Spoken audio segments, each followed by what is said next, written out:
призывника. Они отбывают в расположение своих воинских частей. Поздравить ребят приехал исполняющий обязанности председателя правительства Магомед Евлоев.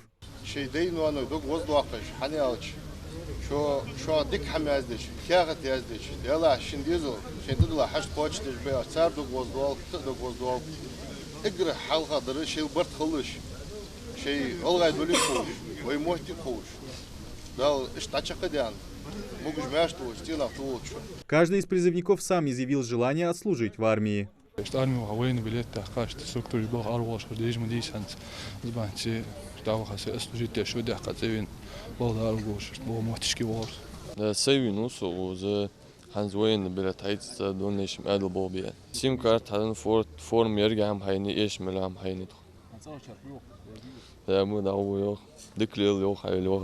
Резван Гусыриев сегодня единственный из новобранцев отбывает в мотострелковую военную часть города Белгород. Парень немногословен, служить идет, чтобы получить военный билет. Направляюсь в Белгород, в Миноборону.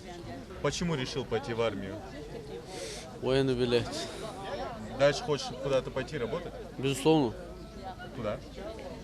Пока не знаю, посмотрим. Проводить Резвана пришли сегодня родители, родственники и друзья. Мама Эсет очень переживает, но знает, часть, где будет служить сын, в ближайший год одна из лучших в стране. Думаю, что наши мальчики в войнах, они нигде не пропадут, хотят служить, отдать свой долг.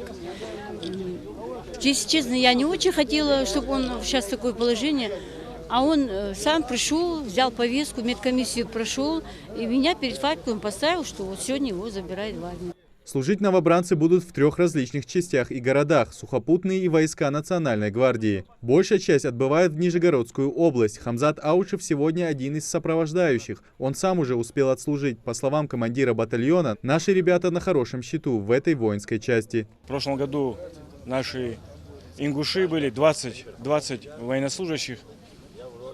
Все отслужили достойно, все получили награды.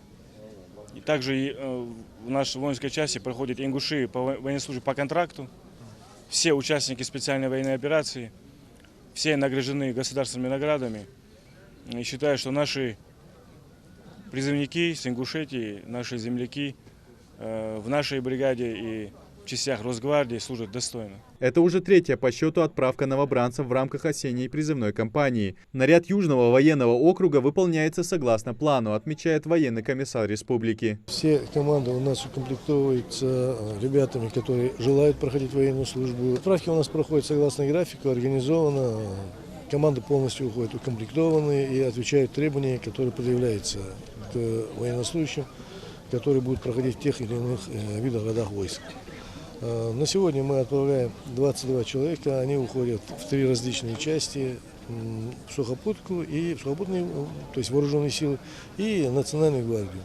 Также сегодня наградили 4 наших демобилизованных медалями за отличную службу. Достойно служить и быть верным своей присяге и родине – прямая обязанность каждого призывника. Всего ряды вооруженных сил в рамках осеннего призыва пополнят 130 тысяч человек по всей стране. Идрис Ижиев, Султан Магушков, Новости 24.